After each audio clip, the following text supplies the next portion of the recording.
안녕하세요. 삶의 깊이를 더하는 이야기에 귀 기울여 주시는 여러분, 반갑습니다.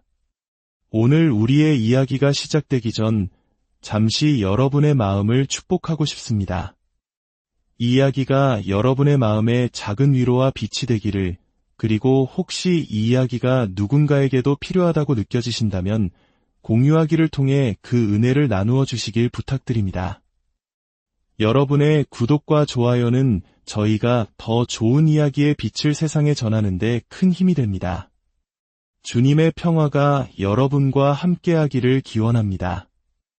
오늘 저는 여러분께 한 가지 질문을 던지며 시작하고 싶습니다. 우리는 우리의 삶을 만들어가고 있습니까? 아니면 그저 삶에 반응하며 살아가고 있습니까?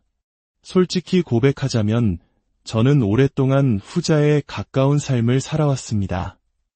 제 삶의 많은 부분은 제 의지와 선택으로 채워지기보다 외부의 상황과 사람들의 평가에 의해 이리저리 흔들리는 배와 같았죠. 제게는 오랫동안 모아온 물건들이 아주 많습니다. 아름다운 스카프, 반짝이는 보석, 특별한 날 신었던 구두. 사람들은 제가 그저 사치스럽다고 생각할지도 모릅니다. 하지만 저에게 그 물건들은 단순한 소유물이 아니었습니다. 그것들은 제 삶의 불안정함 속에서 유일하게 변치 않는 저만의 상수였습니다. 제가 38년간 몸담았던 곳은 언제든 사람이 사람과의 관계를 끊어버릴 수 있는 소위 연결 끊기가 일상인 곳이었습니다. 어제의 친구가 오늘의 적이 되고 가장 가까웠던 가족이 하루아침에 남보다 못한 사이가 될 수 있었죠. 그런 예측 불가능한 세상 속에서 물건들은 저를 배신하지 않았습니다. 제가 준 사랑과 의미를 그대로 간직한 채 항상 제 곁에 머물러 주었습니다. 마치 우리 한국 사람들이 오래된 물건에 정을 붙이듯 저 역시 그 물건 하나하나에 제 기억과 감정, 그리고 상처를 묻어두었습니다. 어쩌면 그것은 일종의 트라우마 유대였을지도 모릅니다. 학대적인 관계에서 피해자가 가해자에게 연민이나 애정을 느끼는 현상처럼 저는 저를 억압했던 불안한 환경 속에서 그 불안을 잠재워주는 물건들에 비정상적으로 집착했던 것이죠. 한 청취자분께서 말씀해 주셨듯 그 물건들은 제 상처 위에 덧붙인 반창고와 같았습니다. 상처를 치료해주지는 못하지만 잠시나마 아픔을 가려주고 보이지 않게 해주는 임시방편이었던 셈입니다. 슬픔을 잊기 위한 쇼핑, 공허함을 채우기 위한 수집, 그것이 제가 세상을 살아내는 방식이었습니다. 하지만 제 삶에 거대한 전환점이 찾아왔습니다. 바로 소유가 아닌 경험을 축적하기 시작하면서부터였죠. 최근의 여행은 제게 완전히 새로운 세상을 열어주었습니다. 저는 난생 처음으로 낯선 곳에서 낯선 사람들과 교감하고 그들의 삶의 방식을 배우고 자연의 경이로움에 감탄하는 경험을 했습니다. 그 경험들은 제 마음속 빈 공간을 물질이 아닌 충만함과 기쁨, 그리고 살아있다는 감각으로 가득 채워주었습니다. 여행에서 돌아와 제 방을 가득 채운 물건들을 보았을 때 저는 더 이상 예전과 같은 애착을 느낄 수 없었습니다. 오히려 그것들이 제 삶을 짓누르는 무거운 짐처럼 느껴졌습니다. 수십 년간 제 상처를 가려주었던 그 반창고들을 이제는 떼어낼 때가 되었다는 것을 깨달은 것입니다. 진정한 치유는 상처를 가리는 것이 아니라 상처를 직시하고 햇빛과 바람에 자연스럽게 아물게 하는 것임을 비로소 알게 된 것이죠. 그리고 그 여정 속에서 저는 제 삶의 가장 큰 공백이었던 집에 대한 의미를 다시 생각하게 되었습니다. 저는 단 한 번도 어느 곳에 뿌리 내리고 있다는 느낌, 여기가 내 집이다라는 안도감을 느껴본 적이 없었습니다. 항상 어딘가에 잠시 머무는 이방인 같았죠. 하지만 여행 중에 우연히 마주친 한 작은 마을에서 저는 처음으로 집과 같은 편안함을 느꼈습니다. 그곳의 따뜻한 사람들, 평화로운 분위기, 그리고 저를 온전히 받아들여주는 듯한 교회의 공동체 안에서 저는 오랫동안 찾아 헤매던 마음 둘 곳을 발견한 것 같았습니다. 이 모든 변화의 중심에는 저의 새로운 믿음이 있습니다. 여러분도 아시다시피 저는 38년간 하나님에 대해 질문하는 것조차 금지된 어둠 속에서 살았습니다. 하나님은 제게 닿을 수 없는, 심지어 생각해서도 안 되는 존재였습니다. 그 깊은 영적 어둠 속에서 저는 길을 잃고 헤맸습니다. 하지만 1년 전쯤 저는 마침내 하나님을 만났습니다. 그리고 그분은 제게 이렇게 말씀하시는 것 같았습니다. 나는 언제나 너를 알고 있었단다. 그저 내가 나를 몰랐을 뿐이지. 두려워하지 마라. 너는 그저 창문 없는 어두운 방에 갇혀 있었을 뿐이야. 이제 내가 너에게 온통 유리로 된 집을 줄 테니 마음껏 빛을 보렴. 어느 날 인터넷에서 이런 글을 보았습니다. 하나님은 나를 그저 구원하신 것이 아니다. 그분은 내가 스스로 빛을 선택할 때까지 어둠 속에서 나와 함께 앉아 계셔 주셨다. 그 글권은 제 심장을 관통했습니다. 그래요. 바로 그것이었습니다. 하나님은 저를 다그치거나 심판하지 않으셨습니다. 그저 제가 어둠 속에서 충분히 아파하고 방황하도록, 그리고 마침내 제 자신의 의지로 빛을 향해 손을 뻗을 때까지 묵묵히 제 곁을 지켜주셨습니다. 항상 거절당하고 사랑받지 못한다고 느꼈던 제게 그분의 존재는 궁극적인 수용 그 자체였습니다. 제 거친 유머 감각까지도, 제 어두운 농담까지도 하나님은 모두 아시고 저를 있는 그대로 사랑해 주신다는 강한 믿음이 생겼습니다. 이제 제게는 새로운 목표가 생겼습니다. 이 무거운 짐들을 하나씩 내려놓고 제가 집이라고 느꼈던 그곳으로 떠나는 것입니다. 물론 하루아침에 이루어질 수 있는 일은 아닙니다. 현실적인 문제들이 산적해 있죠. 그중 가장 마음 아픈 것은 제 소중한 반려견 보에 관한 문제입니다. 82파운드가 넘는 이 큰 아이를 데리고는 월세집을 구하기가 하늘의 별 따기입니다. 만약 불가피하다면 저는 보를 더 좋은 환경으로 보내주어야 할지도 모릅니다. 이 말을 하는 지금도 가슴이 찢어지지만 이것은 유기가 아닌 사랑의 또 다른 표현이라고 믿고 싶습니다. 보는 다른 개들과 어울려 넓은 마당에서 마음껏 뛰어놀 때 가장 행복한 아이입니다. 만약 저보다 더 좋은 환경, 더 넓은 공간, 더 많은 친구들을 만들어줄 수 있는 가정을 만난다면 그것이 보를 위한 최선의 선택일 수 있습니다. 이 또한 하나님께서 가장 좋은 길로 인도해 주시리라 믿습니다. 모든 것이 그분의 뜻 안에서 가장 자연스러운 방식으로 해결될 것입니다. 여러분, 우리는 모두 어떤 형태로든 중독을 가지고 살아가는지도 모릅니다. 그것이 약물이나 술 같은 물질이 아닐지라도 우리는 때로 쇼핑에, 때로는 사람에, 때로는 특정한 감정에 중독되곤 합니다. 우리 영혼의 구멍을 메우기 위해 건강하지 못한 방식으로 이 안을 찾으려 하죠. 하지만 이제 저는 깨닫습니다. 진정한 충만함은 밖에서 채우는 것이 아니라 내 안에서 발견하는 것이라는 사실을요. 물건을 내려놓는 것은 단순히 공간을 비우는 행위가 아닙니다. 그것은 과거의 상처와 작별하고 불필요한 감정의 무게를 덜어내고 새로운 경험과 관계로 채워나갈 미래를 위한 공간을 만드는 신성한 의식입니다. 물질은 언젠가 먼지가 되겠지만 우리가 쌓은 사랑과 추억, 그리고 경험은 우리 영혼에 영원히 남을 것입니다. 중요한 것을 잊지 마세요.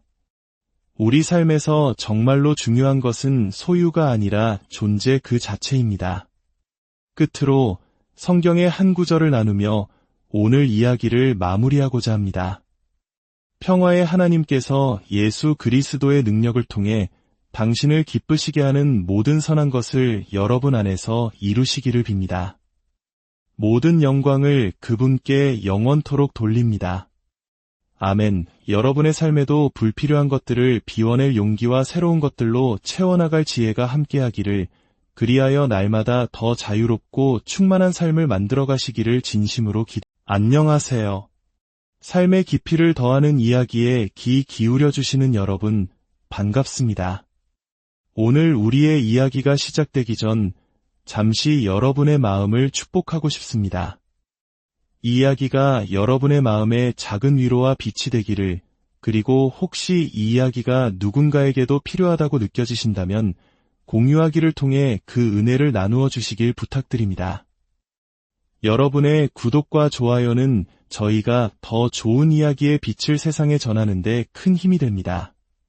주님의 평화가 여러분과 함께하기를 기원합니다. 오늘 저는 여러분께 한 가지 질문을 던지며 시작하고 싶습니다. 우리는 우리의 삶을 만들어가고 있습니까? 아니면 그저 삶에 반응하며 살아가고 있습니까? 솔직히 고백하자면 저는 오랫동안 후자에 가까운 삶을 살아왔습니다. 제 삶의 많은 부분은 제 의지와 선택으로 채워지기보다 외부의 상황과 사람들의 평가에 의해 이리저리 흔들리는 배와 같았죠. 제게는 오랫동안 모아온 물건들이 아주 많습니다.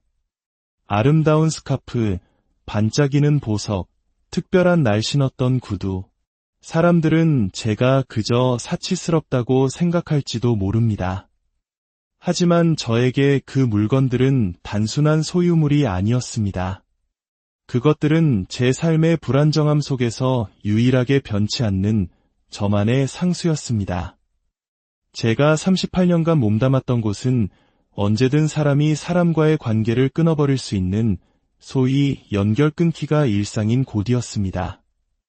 어제의 친구가 오늘의 적이 되고 가장 가까웠던 가족이 하루아침에 남보다 못한 사이가 될 수 있었죠.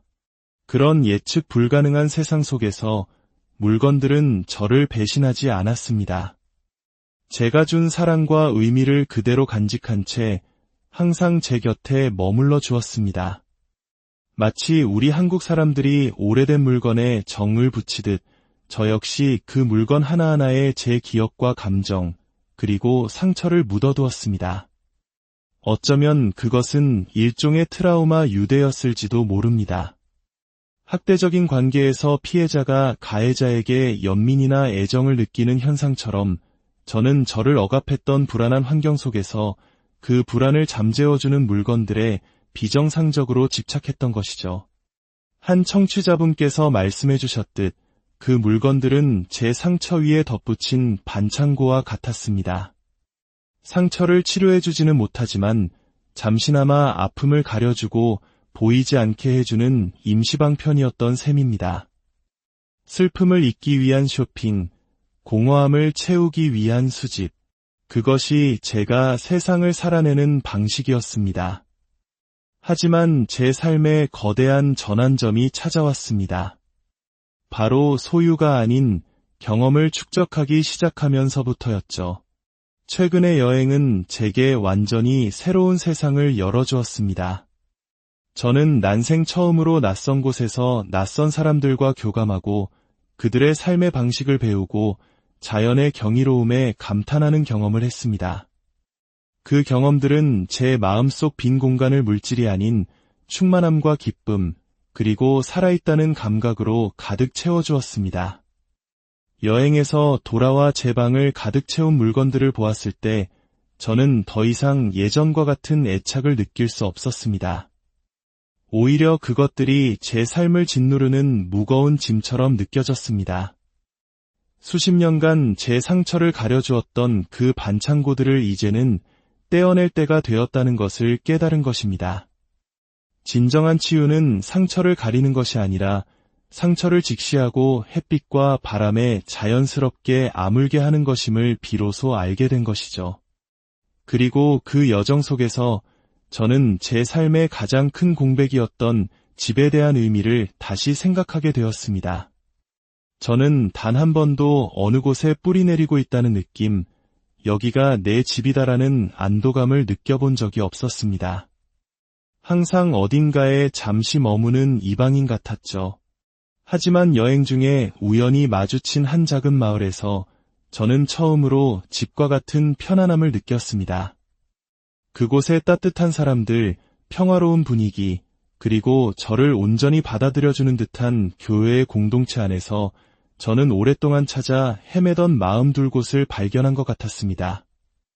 이 모든 변화의 중심에는 저의 새로운 믿음이 있습니다.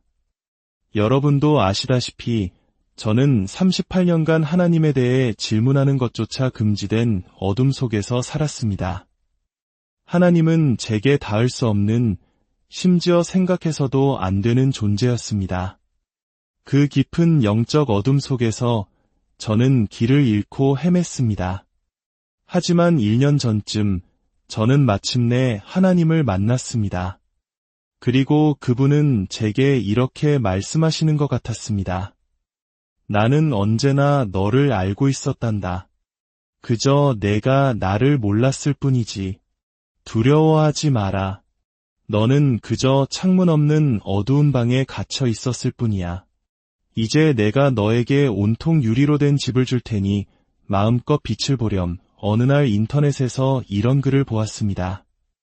하나님은 나를 그저 구원하신 것이 아니다. 그분은 내가 스스로 빛을 선택할 때까지 어둠 속에서 나와 함께 앉아 계셔 주셨다. 그 글과는 제 심장을 관통했습니다. 그래요. 바로 그것이었습니다. 하나님은 저를 다그치거나 심판하지 않으셨습니다. 그저 제가 어둠 속에서 충분히 아파하고 방황하도록, 그리고 마침내 제 자신의 의지로 빛을 향해 손을 뻗을 때까지 묵묵히 제 곁을 지켜주셨습니다. 항상 거절당하고 사랑받지 못한다고 느꼈던 제게 그분의 존재는 궁극적인 수용 그 자체였습니다. 제 거친 유머 감각까지도, 제 어두운 농담까지도 하나님은 모두 아시고 저를 있는 그대로 사랑해 주신다는 강한 믿음이 생겼습니다. 이제 제게는 새로운 목표가 생겼습니다. 이 무거운 짐들을 하나씩 내려놓고 제가 집이라고 느꼈던 그곳으로 떠나는 것입니다. 물론 하루아침에 이루어질 수 있는 일은 아닙니다. 현실적인 문제들이 산적해 있죠. 그중 가장 마음 아픈 것은 제 소중한 반려견 보에 관한 문제입니다. 82파운드가 넘는 이 큰 아이를 데리고는 월세집을 구하기가 하늘의 별 따기입니다. 만약 불가피하다면 저는 보를 더 좋은 환경으로 보내주어야 할지도 모릅니다. 이 말을 하는 지금도 가슴이 찢어지지만 이것은 유기가 아닌 사랑의 또 다른 표현이라고 믿고 싶습니다. 보는 다른 개들과 어울려 넓은 마당에서 마음껏 뛰어놀 때 가장 행복한 아이입니다. 만약 저보다 더 좋은 환경, 더 넓은 공간, 더 많은 친구들을 만들어줄 수 있는 가정을 만난다면 그것이 보를 위한 최선의 선택일 수 있습니다. 이 또한 하나님께서 가장 좋은 길로 인도해 주시리라 믿습니다. 모든 것이 그분의 뜻 안에서 가장 자연스러운 방식으로 해결될 것입니다. 여러분, 우리는 모두 어떤 형태로든 중독을 가지고 살아가는지도 모릅니다. 그것이 약물이나 술 같은 물질이 아닐지라도 우리는 때로 쇼핑에, 때로는 사람에, 때로는 특정한 감정에 중독되곤 합니다. 우리 영혼의 구멍을 메우기 위해 건강하지 못한 방식으로 이 안을 찾으려 하죠. 하지만 이제 저는 깨닫습니다. 진정한 충만함은 밖에서 채우는 것이 아니라 내 안에서 발견하는 것이라는 사실을요.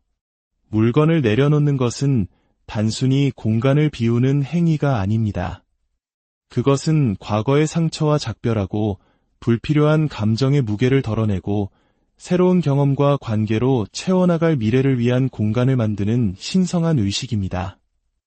물질은 언젠가 먼지가 되겠지만 우리가 쌓은 사랑과 추억, 그리고 경험은 우리 영혼에 영원히 남을 것입니다. 중요한 것을 잊지 마세요. 우리 삶에서 정말로 중요한 것은 소유가 아니라 존재 그 자체입니다. 끝으로 성경의 한 구절을 나누며 오늘 이야기를 마무리하고자 합니다. 평화의 하나님께서 예수 그리스도의 능력을 통해 당신을 기쁘시게 하는 모든 선한 것을 여러분 안에서 이루시기를 빕니다. 모든 영광을 그분께 영원토록 돌립니다. 아멘. 여러분의 삶에도 불필요한 것들을 비워낼 용기와 새로운 것들로 채워나갈 지혜가 함께하기를, 그리하여 날마다 더 자유롭고 충만한 삶을 만들어 가시기를 진심으로 안녕하세요. 삶의 깊이를 더하는 이야기에 귀 기울여 주시는 여러분, 반갑습니다. 오늘 우리의 이야기가 시작되기 전 잠시 여러분의 마음을 축복하고 싶습니다. 이 이야기가 여러분의 마음에 작은 위로와 빛이 되기를, 그리고 혹시 이 이야기가 누군가에게도 필요하다고 느껴지신다면 공유하기를 통해 그 은혜를 나누어 주시길 부탁드립니다. 여러분의 구독과 좋아요는 저희가 더 좋은 이야기의 빛을 세상에 전하는 데 큰 힘이 됩니다. 주님의 평화가 여러분과 함께하기를 기원합니다. 오늘 저는 여러분께 한 가지 질문을 던지며 시작하고 싶습니다. 우리는 우리의 삶을 만들어가고 있습니까? 아니면 그저 삶에 반응하며 살아가고 있습니까? 솔직히 고백하자면 저는 오랫동안 후자에 가까운 삶을 살아왔습니다. 제 삶의 많은 부분은 제 의지와 선택으로 채워지기보다 외부의 상황과 사람들의 평가에 의해 이리저리 흔들리는 배와 같았죠. 제게는 오랫동안 모아온 물건들이 아주 많습니다. 아름다운 스카프, 반짝이는 보석, 특별한 날 신었던 구두. 사람들은 제가 그저 사치스럽다고 생각할지도 모릅니다. 하지만 저에게 그 물건들은 단순한 소유물이 아니었습니다. 그것들은 제 삶의 불안정함 속에서 유일하게 변치 않는 저만의 상수였습니다. 제가 38년간 몸담았던 곳은 언제든 사람이 사람과의 관계를 끊어버릴 수 있는 소위 연결 끊기가 일상인 곳이었습니다. 어제의 친구가 오늘의 적이 되고 가장 가까웠던 가족이 하루아침에 남보다 못한 사이가 될 수 있었죠. 그런 예측 불가능한 세상 속에서 물건들은 저를 배신하지 않았습니다. 제가 준 사랑과 의미를 그대로 간직한 채 항상 제 곁에 머물러 주었습니다. 마치 우리 한국 사람들이 오래된 물건에 정을 붙이듯 저 역시 그 물건 하나하나에 제 기억과 감정, 그리고 상처를 묻어두었습니다. 어쩌면 그것은 일종의 트라우마 유대였을지도 모릅니다. 학대적인 관계에서 피해자가 가해자에게 연민이나 애정을 느끼는 현상처럼 저는 저를 억압했던 불안한 환경 속에서 그 불안을 잠재워주는 물건들에 비정상적으로 집착했던 것이죠. 한 청취자분께서 말씀해 주셨듯 그 물건들은 제 상처 위에 덧붙인 반창고와 같았습니다. 상처를 치료해주지는 못하지만 잠시나마 아픔을 가려주고 보이지 않게 해주는 임시방편이었던 셈입니다. 슬픔을 잊기 위한 쇼핑, 공허함을 채우기 위한 수집, 그것이 제가 세상을 살아내는 방식이었습니다. 하지만 제 삶에 거대한 전환점이 찾아왔습니다. 바로 소유가 아닌 경험을 축적하기 시작하면서부터였죠. 최근의 여행은 제게 완전히 새로운 세상을 열어주었습니다. 저는 난생 처음으로 낯선 곳에서 낯선 사람들과 교감하고 그들의 삶의 방식을 배우고 자연의 경이로움에 감탄하는 경험을 했습니다. 그 경험들은 제 마음속 빈 공간을 물질이 아닌 충만함과 기쁨, 그리고 살아있다는 감각으로 가득 채워주었습니다. 여행에서 돌아와 제 방을 가득 채운 물건들을 보았을 때 저는 더 이상 예전과 같은 애착을 느낄 수 없었습니다. 오히려 그것들이 제 삶을 짓누르는 무거운 짐처럼 느껴졌습니다. 수십 년간 제 상처를 가려주었던 그 반창고들을 이제는 떼어낼 때가 되었다는 것을 깨달은 것입니다. 진정한 치유는 상처를 가리는 것이 아니라 상처를 직시하고 햇빛과 바람에 자연스럽게 아물게 하는 것임을 비로소 알게 된 것이죠. 그리고 그 여정 속에서 저는 제 삶의 가장 큰 공백이었던 집에 대한 의미를 다시 생각하게 되었습니다. 저는 단 한 번도 어느 곳에 뿌리 내리고 있다는 느낌, 여기가 내 집이다라는 안도감을 느껴본 적이 없었습니다. 항상 어딘가에 잠시 머무는 이방인 같았죠. 하지만 여행 중에 우연히 마주친 한 작은 마을에서 저는 처음으로 집과 같은 편안함을 느꼈습니다. 그곳의 따뜻한 사람들, 평화로운 분위기, 그리고 저를 온전히 받아들여주는 듯한 교회의 공동체 안에서 저는 오랫동안 찾아 헤매던 마음 둘 곳을 발견한 것 같았습니다. 이 모든 변화의 중심에는 저의 새로운 믿음이 있습니다. 여러분도 아시다시피 저는 38년간 하나님에 대해 질문하는 것조차 금지된 어둠 속에서 살았습니다. 하나님은 제게 닿을 수 없는, 심지어 생각해서도 안 되는 존재였습니다. 그 깊은 영적 어둠 속에서 저는 길을 잃고 헤맸습니다. 하지만 1년 전쯤 저는 마침내 하나님을 만났습니다. 그리고 그분은 제게 이렇게 말씀하시는 것 같았습니다. 나는 언제나 너를 알고 있었단다. 그저 내가 나를 몰랐을 뿐이지. 두려워하지 마라. 너는 그저 창문 없는 어두운 방에 갇혀 있었을 뿐이야. 이제 내가 너에게 온통 유리로 된 집을 줄 테니 마음껏 빛을 보렴. 어느 날 인터넷에서 이런 글을 보았습니다. 하나님은 나를 그저 구원하신 것이 아니다. 그분은 내가 스스로 빛을 선택할 때까지 어둠 속에서 나와 함께 앉아 계셔 주셨다. 그 글권은 제 심장을 관통했습니다. 그래요. 바로 그것이었습니다. 하나님은 저를 다그치거나 심판하지 않으셨습니다. 그저 제가 어둠 속에서 충분히 아파하고 방황하도록, 그리고 마침내 제 자신의 의지로 빛을 향해 손을 뻗을 때까지 묵묵히 제 곁을 지켜주셨습니다. 항상 거절당하고 사랑받지 못한다고 느꼈던 제게 그분의 존재는 궁극적인 수용 그 자체였습니다. 제 거친 유머 감각까지도, 제 어두운 농담까지도 하나님은 모두 아시고 저를 있는 그대로 사랑해 주신다는 강한 믿음이 생겼습니다. 이제 제게는 새로운 목표가 생겼습니다. 이 무거운 짐들을 하나씩 내려놓고 제가 집이라고 느꼈던 그곳으로 떠나는 것입니다. 물론 하루아침에 이루어질 수 있는 일은 아닙니다. 현실적인 문제들이 산적해 있죠. 그중 가장 마음 아픈 것은 제 소중한 반려견 보에 관한 문제입니다.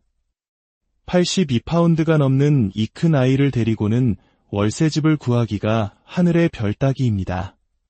만약 불가피하다면 저는 보를 더 좋은 환경으로 보내주어야 할지도 모릅니다. 이 말을 하는 지금도 가슴이 찢어지지만 이것은 유기가 아닌 사랑의 또 다른 표현이라고 믿고 싶습니다. 보는 다른 개들과 어울려 넓은 마당에서 마음껏 뛰어놀 때 가장 행복한 아이입니다. 만약 저보다 더 좋은 환경, 더 넓은 공간, 더 많은 친구들을 만들어줄 수 있는 가정을 만난다면 그것이 보를 위한 최선의 선택일 수 있습니다. 이 또한 하나님께서 가장 좋은 길로 인도해 주시리라 믿습니다. 모든 것이 그분의 뜻 안에서 가장 자연스러운 방식으로 해결될 것입니다. 여러분, 우리는 모두 어떤 형태로든 중독을 가지고 살아가는지도 모릅니다. 그것이 약물이나 술 같은 물질이 아닐지라도 우리는 때로 쇼핑에, 때로는 사람에, 때로는 특정한 감정에 중독되곤 합니다. 우리 영혼의 구멍을 메우기 위해 건강하지 못한 방식으로 이 안을 찾으려 하죠.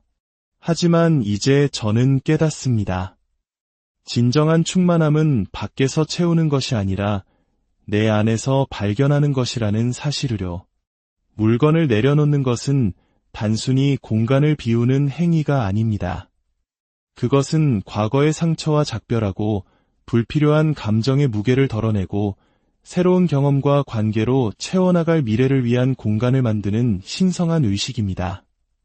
물질은 언젠가 먼지가 되겠지만 우리가 쌓은 사랑과 추억, 그리고 경험은 우리 영혼에 영원히 남을 것입니다. 중요한 것을 잊지 마세요. 우리 삶에서 정말로 중요한 것은 소유가 아니라 존재 그 자체입니다. 끝으로 성경의 한 구절을 나누며 오늘 이야기를 마무리하고자 합니다. 평화의 하나님께서 예수 그리스도의 능력을 통해 당신을 기쁘시게 하는 모든 선한 것을 여러분 안에서 이루시기를 빕니다.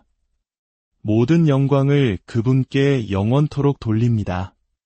아멘. 여러분의 삶에도 불필요한 것들을 비워낼 용기와 새로운 것들로 채워나갈 지혜가 함께하기를, 그리하여 날마다 더 자유롭고 충만한 삶을 만들어 가시기를 진심으로 안녕하세요. 삶의 깊이를 더하는 이야기에 귀 기울여 주시는 여러분, 반갑습니다. 오늘 우리의 이야기가 시작되기 전 잠시 여러분의 마음을 축복하고 싶습니다. 이 이야기가 여러분의 마음에 작은 위로와 빛이 되기를, 그리고 혹시 이 이야기가 누군가에게도 필요하다고 느껴지신다면 공유하기를 통해 그 은혜를 나누어 주시길 부탁드립니다. 여러분의 구독과 좋아요는 저희가 더 좋은 이야기의 빛을 세상에 전하는 데 큰 힘이 됩니다. 주님의 평화가 여러분과 함께하기를 기원합니다. 오늘 저는 여러분께 한 가지 질문을 던지며 시작하고 싶습니다. 우리는 우리의 삶을 만들어가고 있습니까? 아니면 그저 삶에 반응하며 살아가고 있습니까? 솔직히 고백하자면 저는 오랫동안 후자에 가까운 삶을 살아왔습니다. 제 삶의 많은 부분은 제 의지와 선택으로 채워지기보다 외부의 상황과 사람들의 평가에 의해 이리저리 흔들리는 배와 같았죠. 제게는 오랫동안 모아온 물건들이 아주 많습니다. 아름다운 스카프, 반짝이는 보석, 특별한 날 신었던 구두. 사람들은 제가 그저 사치스럽다고 생각할지도 모릅니다. 하지만 저에게 그 물건들은 단순한 소유물이 아니었습니다. 그것들은 제 삶의 불안정함 속에서 유일하게 변치 않는 저만의 상수였습니다. 제가 38년간 몸담았던 곳은 언제든 사람이 사람과의 관계를 끊어버릴 수 있는 소위 연결 끊기가 일상인 곳이었습니다. 어제의 친구가 오늘의 적이 되고 가장 가까웠던 가족이 하루아침에 남보다 못한 사이가 될 수 있었죠. 그런 예측 불가능한 세상 속에서 물건들은 저를 배신하지 않았습니다. 제가 준 사랑과 의미를 그대로 간직한 채 항상 제 곁에 머물러 주었습니다. 마치 우리 한국 사람들이 오래된 물건에 정을 붙이듯 저 역시 그 물건 하나하나에 제 기억과 감정, 그리고 상처를 묻어두었습니다. 어쩌면 그것은 일종의 트라우마 유대였을지도 모릅니다. 학대적인 관계에서 피해자가 가해자에게 연민이나 애정을 느끼는 현상처럼 저는 저를 억압했던 불안한 환경 속에서 그 불안을 잠재워주는 물건들에 비정상적으로 집착했던 것이죠. 한 청취자분께서 말씀해 주셨듯 그 물건들은 제 상처 위에 덧붙인 반창고와 같았습니다. 상처를 치료해주지는 못하지만 잠시나마 아픔을 가려주고 보이지 않게 해주는 임시방편이었던 셈입니다. 슬픔을 잊기 위한 쇼핑, 공허함을 채우기 위한 수집, 그것이 제가 세상을 살아내는 방식이었습니다. 하지만 제 삶에 거대한 전환점이 찾아왔습니다. 바로 소유가 아닌 경험을 축적하기 시작하면서부터였죠. 최근의 여행은 제게 완전히 새로운 세상을 열어주었습니다. 저는 난생 처음으로 낯선 곳에서 낯선 사람들과 교감하고 그들의 삶의 방식을 배우고 자연의 경이로움에 감탄하는 경험을 했습니다. 그 경험들은 제 마음속 빈 공간을 물질이 아닌 충만함과 기쁨, 그리고 살아있다는 감각으로 가득 채워주었습니다. 여행에서 돌아와 제 방을 가득 채운 물건들을 보았을 때 저는 더 이상 예전과 같은 애착을 느낄 수 없었습니다. 오히려 그것들이 제 삶을 짓누르는 무거운 짐처럼 느껴졌습니다. 수십 년간 제 상처를 가려주었던 그 반창고들을 이제는 떼어낼 때가 되었다는 것을 깨달은 것입니다. 진정한 치유는 상처를 가리는 것이 아니라 상처를 직시하고 햇빛과 바람에 자연스럽게 아물게 하는 것임을 비로소 알게 된 것이죠. 그리고 그 여정 속에서 저는 제 삶의 가장 큰 공백이었던 집에 대한 의미를 다시 생각하게 되었습니다. 저는 단 한 번도 어느 곳에 뿌리 내리고 있다는 느낌, 여기가 내 집이다라는 안도감을 느껴본 적이 없었습니다. 항상 어딘가에 잠시 머무는 이방인 같았죠. 하지만 여행 중에 우연히 마주친 한 작은 마을에서 저는 처음으로 집과 같은 편안함을 느꼈습니다. 그곳의 따뜻한 사람들, 평화로운 분위기, 그리고 저를 온전히 받아들여주는 듯한 교회의 공동체 안에서 저는 오랫동안 찾아 헤매던 마음 둘 곳을 발견한 것 같았습니다. 이 모든 변화의 중심에는 저의 새로운 믿음이 있습니다. 여러분도 아시다시피 저는 38년간 하나님에 대해 질문하는 것조차 금지된 어둠 속에서 살았습니다. 하나님은 제게 닿을 수 없는, 심지어 생각해서도 안 되는 존재였습니다. 그 깊은 영적 어둠 속에서 저는 길을 잃고 헤맸습니다. 하지만 1년 전쯤 저는 마침내 하나님을 만났습니다. 그리고 그분은 제게 이렇게 말씀하시는 것 같았습니다. 나는 언제나 너를 알고 있었단다. 그저 내가 나를 몰랐을 뿐이지. 두려워하지 마라. 너는 그저 창문 없는 어두운 방에 갇혀 있었을 뿐이야. 이제 내가 너에게 온통 유리로 된 집을 줄 테니 마음껏 빛을 보렴. 어느 날 인터넷에서 이런 글을 보았습니다. 하나님은 나를 그저 구원하신 것이 아니다. 그분은 내가 스스로 빛을 선택할 때까지 어둠 속에서 나와 함께 앉아 계셔 주셨다. 그 글권은 제 심장을 관통했습니다. 그래요.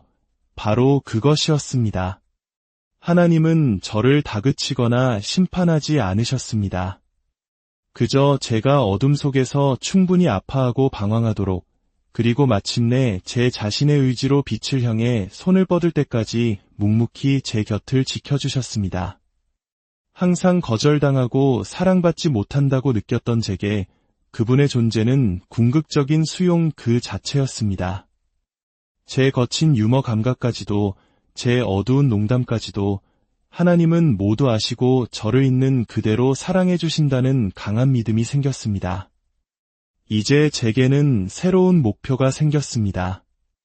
이 무거운 짐들을 하나씩 내려놓고 제가 집이라고 느꼈던 그곳으로 떠나는 것입니다. 물론 하루아침에 이루어질 수 있는 일은 아닙니다. 현실적인 문제들이 산적해 있죠.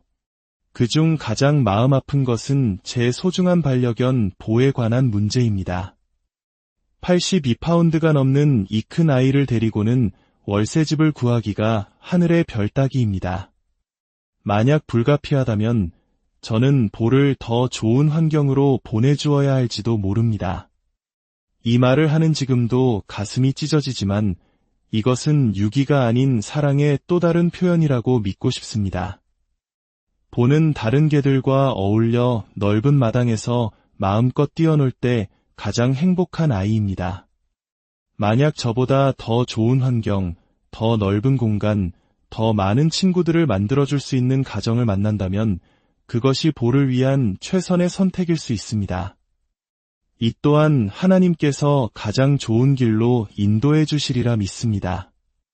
모든 것이 그분의 뜻 안에서 가장 자연스러운 방식으로 해결될 것입니다. 여러분, 우리는 모두 어떤 형태로든 중독을 가지고 살아가는지도 모릅니다. 그것이 약물이나 술 같은 물질이 아닐지라도 우리는 때로 쇼핑에, 때로는 사람에, 때로는 특정한 감정에 중독되곤 합니다. 우리 영혼의 구멍을 메우기 위해 건강하지 못한 방식으로 이 안을 찾으려 하죠. 하지만 이제 저는 깨닫습니다. 진정한 충만함은 밖에서 채우는 것이 아니라 내 안에서 발견하는 것이라는 사실을요. 물건을 내려놓는 것은 단순히 공간을 비우는 행위가 아닙니다. 그것은 과거의 상처와 작별하고 불필요한 감정의 무게를 덜어내고 새로운 경험과 관계로 채워나갈 미래를 위한 공간을 만드는 신성한 의식입니다. 물질은 언젠가 먼지가 되겠지만 우리가 쌓은 사랑과 추억, 그리고 경험은 우리 영혼에 영원히 남을 것입니다. 중요한 것을 잊지 마세요. 우리 삶에서 정말로 중요한 것은 소유가 아니라 존재 그 자체입니다. 끝으로 성경의 한 구절을 나누며 오늘 이야기를 마무리하고자 합니다.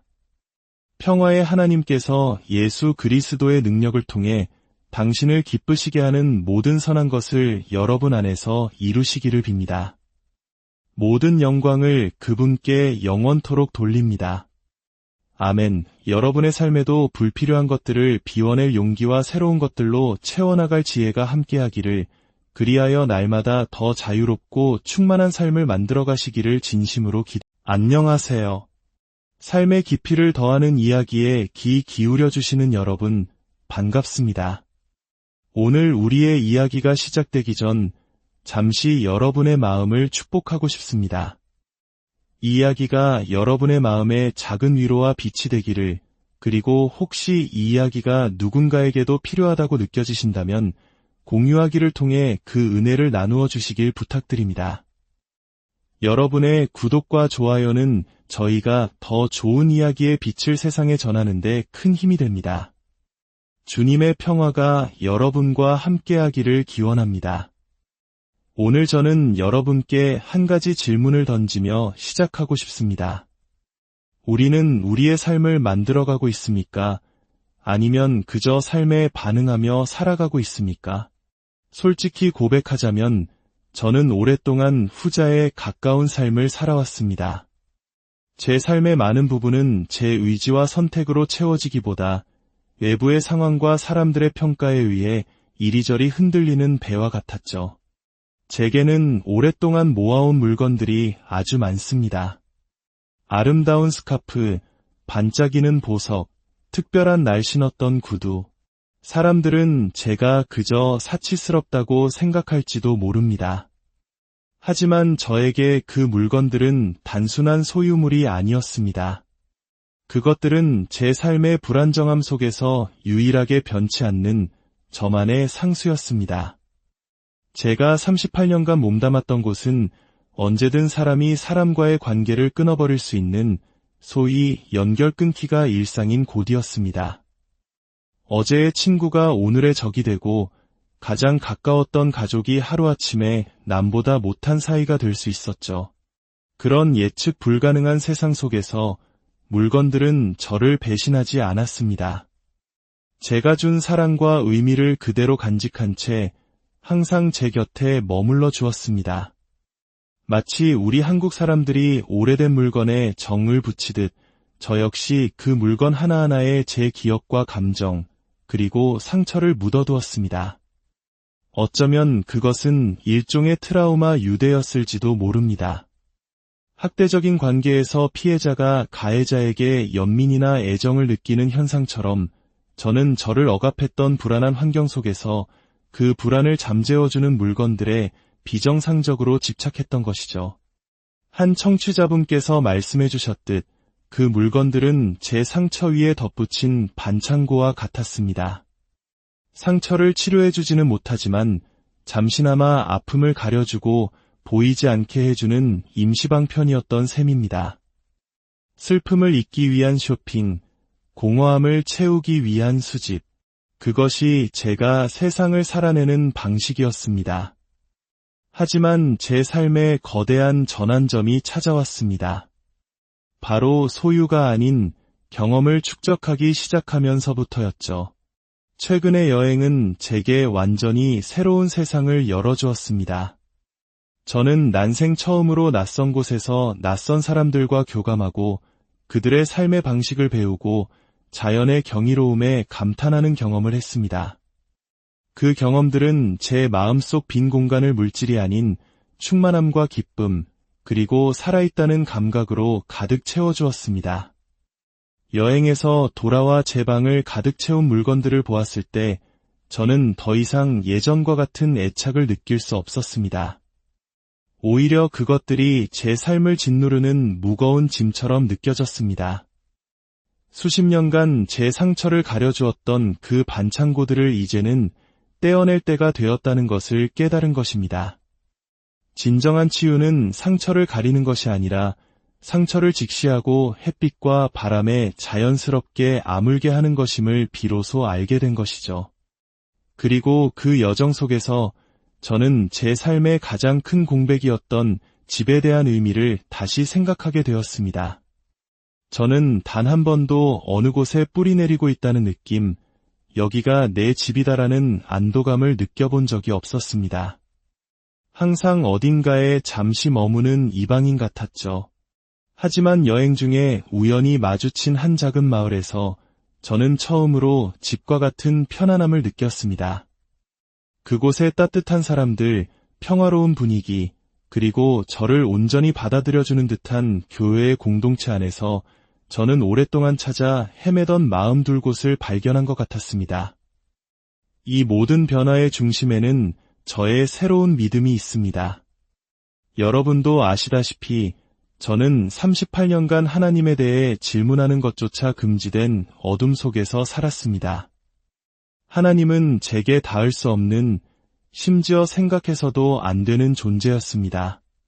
그 깊은 영적 어둠 속에서 저는 길을 잃고 헤맸습니다. 하지만 1년 전쯤 저는 마침내 하나님을 만났습니다. 그리고 그분은 제게 이렇게 말씀하시는 것 같았습니다. 나는 언제나 너를 알고 있었단다. 그저 내가 나를 몰랐을 뿐이지. 두려워하지 마라. 너는 그저 창문 없는 어두운 방에 갇혀 있었을 뿐이야. 이제 내가 너에게 온통 유리로 된 집을 줄 테니 마음껏 빛을 보렴. 어느 날 인터넷에서 이런 글을 보았습니다. 하나님은 나를 그저 구원하신 것이 아니다.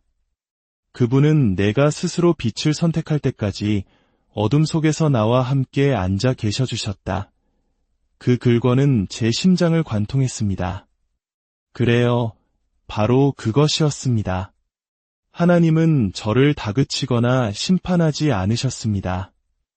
그저 제가 어둠 속에서 충분히 아파하고 방황하도록, 그리고 마침내 제 자신의 의지로 빛을 향해 손을 뻗을 때까지 묵묵히 제 곁을 지켜주셨습니다. 항상 거절당하고 사랑받지 못한다고 느꼈던 제게 그분의 존재는 궁극적인 수용 그 자체였습니다. 제 거친 유머 감각까지도, 제 어두운 농담까지도 하나님은 모두 아시고 저를 있는 그대로 사랑해 주신다는 강한 믿음이 생겼습니다. 이제 제게는 새로운 목표가 생겼습니다. 이 무거운 짐들을 하나씩 내려놓고 제가 집이라고 느꼈던 그곳으로 떠나는 것입니다. 물론 하루아침에 이루어질 수 있는 일은 아닙니다. 현실적인 문제들이 산적해 있죠. 그중 가장 마음 아픈 것은 제 소중한 반려견 보에 관한 문제입니다. 82파운드가 넘는 이 큰 아이를 데리고는 월세집을 구하기가 하늘의 별 따기입니다. 만약 불가피하다면 저는 보를 더 좋은 환경으로 보내주어야 할지도 모릅니다. 이 말을 하는 지금도 가슴이 찢어지지만 이것은 유기가 아닌 사랑의 또 다른 표현이라고 믿고 싶습니다. 보는 다른 개들과 어울려 넓은 마당에서 마음껏 뛰어놀 때 가장 행복한 아이입니다. 만약 저보다 더 좋은 환경, 더 넓은 공간, 더 많은 친구들을 만들어줄 수 있는 가정을 만난다면 그것이 보를 위한 최선의 선택일 수 있습니다. 이 또한 하나님께서 가장 좋은 길로 인도해 주시리라 믿습니다. 모든 것이 그분의 뜻 안에서 가장 자연스러운 방식으로 해결될 것입니다. 여러분, 우리는 모두 어떤 형태로든 중독을 가지고 살아가는지도 모릅니다. 그것이 약물이나 술 같은 물질이 아닐지라도 우리는 때로 쇼핑에, 때로는 사람에, 때로는 특정한 감정에 중독되곤 합니다. 우리 영혼의 구멍을 메우기 위해 건강하지 못한 방식으로 이 안을 찾으려 하죠. 하지만 이제 저는 깨닫습니다. 진정한 충만함은 밖에서 채우는 것이 아니라 내 안에서 발견하는 것이라는 사실을요. 물건을 내려놓는 것은 단순히 공간을 비우는 행위가 아닙니다. 그것은 과거의 상처와 작별하고 불필요한 감정의 무게를 덜어내고 새로운 경험과 관계로 채워나갈 미래를 위한 공간을 만드는 신성한 의식입니다. 물질은 언젠가 먼지가 되겠지만 우리가 쌓은 사랑과 추억, 그리고 경험은 우리 영혼에 영원히 남을 것입니다. 중요한 것을 잊지 마세요. 우리 삶에서 정말로 중요한 것은 소유가 아니라 존재 그 자체입니다. 끝으로 성경의 한 구절을 나누며 오늘 이야기를 마무리하고자 합니다. 평화의 하나님께서 예수 그리스도의 능력을 통해 당신을 기쁘시게 하는 모든 선한 것을 여러분 안에서 이루시기를 빕니다. 모든 영광을 그분께 영원토록 돌립니다. 아멘. 여러분의 삶에도 불필요한 것들을 비워낼 용기와 새로운 것들로 채워나갈 지혜가 함께하기를, 그리하여 날마다 더 자유롭고 충만한 삶을 만들어 가시기를 진심으로 안녕하세요. 삶의 깊이를 더하는 이야기에 귀 기울여 주시는 여러분, 반갑습니다. 오늘 우리의 이야기가 시작되기 전 잠시 여러분의 마음을 축복하고 싶습니다. 이 이야기가 여러분의 마음에 작은 위로와 빛이 되기를, 그리고 혹시 이 이야기가 누군가에게도 필요하다고 느껴지신다면 공유하기를 통해 그 은혜를 나누어 주시길 부탁드립니다. 여러분의 구독과 좋아요는 저희가 더 좋은 이야기의 빛을 세상에 전하는 데 큰 힘이 됩니다. 주님의 평화가 여러분과 함께하기를 기원합니다. 오늘 저는 여러분께 한 가지 질문을 던지며 시작하고 싶습니다. 우리는 우리의 삶을 만들어가고 있습니까? 아니면 그저 삶에 반응하며 살아가고 있습니까? 솔직히 고백하자면 저는 오랫동안 후자에 가까운 삶을 살아왔습니다. 제 삶의 많은 부분은 제 의지와 선택으로 채워지기보다 외부의 상황과 사람들의 평가에 의해 이리저리 흔들리는 배와 같았죠. 제게는 오랫동안 모아온 물건들이 아주 많습니다. 아름다운 스카프, 반짝이는 보석, 특별한 날 신었던 구두. 사람들은 제가 그저 사치스럽다고 생각할지도 모릅니다. 하지만 저에게 그 물건들은 단순한 소유물이 아니었습니다. 그것들은 제 삶의 불안정함 속에서 유일하게 변치 않는 저만의 상수였습니다. 제가 38년간 몸담았던 곳은 언제든 사람이 사람과의 관계를 끊어버릴 수 있는 소위 연결 끊기가 일상인 곳이었습니다. 어제의 친구가 오늘의 적이 되고 가장 가까웠던 가족이 하루아침에 남보다 못한 사이가 될 수 있었죠. 그런 예측 불가능한 세상 속에서 물건들은 저를 배신하지 않았습니다. 제가 준 사랑과 의미를 그대로 간직한 채 항상 제 곁에 머물러 주었습니다. 마치 우리 한국 사람들이 오래된 물건에 정을 붙이듯 저 역시 그 물건 하나하나에 제 기억과 감정, 그리고 상처를 묻어두었습니다. 어쩌면 그것은 일종의 트라우마 유대였을지도 모릅니다. 학대적인 관계에서 피해자가 가해자에게 연민이나 애정을 느끼는 현상처럼 저는 저를 억압했던 불안한 환경 속에서 그 불안을 잠재워주는 물건들에 비정상적으로 집착했던 것이죠. 한 청취자분께서 말씀해 주셨듯 그 물건들은 제 상처 위에 덧붙인 반창고와 같았습니다. 상처를 치료해주지는 못하지만 잠시나마 아픔을 가려주고 보이지 않게 해주는 임시방편이었던 셈입니다. 슬픔을 잊기 위한 쇼핑, 공허함을 채우기 위한 수집, 그것이 제가 세상을 살아내는 방식이었습니다. 하지만 제 삶에 거대한 전환점이 찾아왔습니다. 바로 소유가 아닌 경험을 축적하기 시작하면서부터였죠. 최근의 여행은 제게 완전히 새로운 세상을 열어주었습니다. 저는 난생 처음으로 낯선 곳에서 낯선 사람들과 교감하고 그들의 삶의 방식을 배우고 자연의 경이로움에 감탄하는 경험을 했습니다. 그 경험들은 제 마음속 빈 공간을 물질이 아닌 충만함과 기쁨, 그리고 살아있다는 감각으로 가득 채워주었습니다. 여행에서 돌아와 제 방을 가득 채운 물건들을 보았을 때 저는 더 이상 예전과 같은 애착을 느낄 수 없었습니다. 오히려 그것들이 제 삶을 짓누르는 무거운 짐처럼 느껴졌습니다. 수십 년간 제 상처를 가려주었던 그 반창고들을 이제는 떼어낼 때가 되었다는 것을 깨달은 것입니다. 진정한 치유는 상처를 가리는 것이 아니라 상처를 직시하고 햇빛과 바람에 자연스럽게 아물게 하는 것임을 비로소 알게 된 것이죠. 그리고 그 여정 속에서 저는 제 삶의 가장 큰 공백이었던 집에 대한 의미를 다시 생각하게 되었습니다. 저는 단 한 번도 어느 곳에 뿌리 내리고 있다는 느낌, 여기가 내 집이다라는 안도감을 느껴본 적이 없었습니다. 항상 어딘가에 잠시 머무는 이방인 같았죠. 하지만 여행 중에 우연히 마주친 한 작은 마을에서 저는 처음으로 집과 같은 편안함을 느꼈습니다. 그곳의 따뜻한 사람들, 평화로운 분위기, 그리고 저를 온전히 받아들여주는 듯한 교회의 공동체 안에서 저는 오랫동안 찾아 헤매던 마음 둘 곳을 발견한 것 같았습니다. 이 모든 변화의 중심에는 저의 새로운 믿음이 있습니다. 여러분도 아시다시피 저는 38년간 하나님에 대해 질문하는 것조차 금지된 어둠 속에서 살았습니다. 하나님은 제게 닿을 수 없는, 심지어 생각해서도 안 되는 존재였습니다. 그 깊은 영적 어둠 속에서 저는 길을 잃고 헤맸습니다. 하지만 1년 전쯤 저는 마침내 하나님을 만났습니다. 그리고 그분은 제게 이렇게 말씀하시는 것 같았습니다. 나는 언제나 너를 알고 있었단다. 그저 내가 나를 몰랐을 뿐이지. 두려워하지 마라. 너는 그저 창문 없는 어두운 방에 갇혀 있었을 뿐이야. 이제 내가 너에게 온통 유리로 된 집을 줄 테니 마음껏 빛을 보렴. 어느 날 인터넷에서 이런 글을 보았습니다. 하나님은 나를 그저 구원하신 것이 아니다.